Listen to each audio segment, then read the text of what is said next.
hizo pesa nitakupa kwa masharti. 50,000 unaniletea na 20,000 juu. Ya, kinachobaki hapa sasa wewe kama wewe. Maana naona muda umekwenda. Kilichosalia uingie hapa afu jitayarishe situondoke.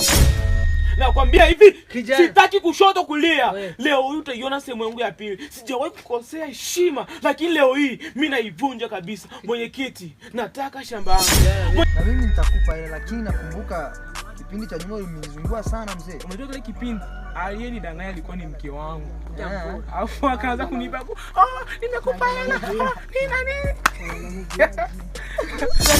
Uwezo ukaniambia kwamba shamba langu umeliuza. Wewe ni nani wa kuliuza shamba langu? Tambua kwamba uwezi kuwa mwenyekiti bila sisi wananchi. Unasikia? Sisi ndo tumekufanza wewe mwenyekiti. Hata sasa hivi naweza nikapenda, hata mimi naweza nikakuwa mwenyekiti kwa kijiji. Watu wa Marekani wamenitumia pesa. Ni pesa kweli. Wanipatia cash hapo kama ni 20,000. Mama bele mashota mto.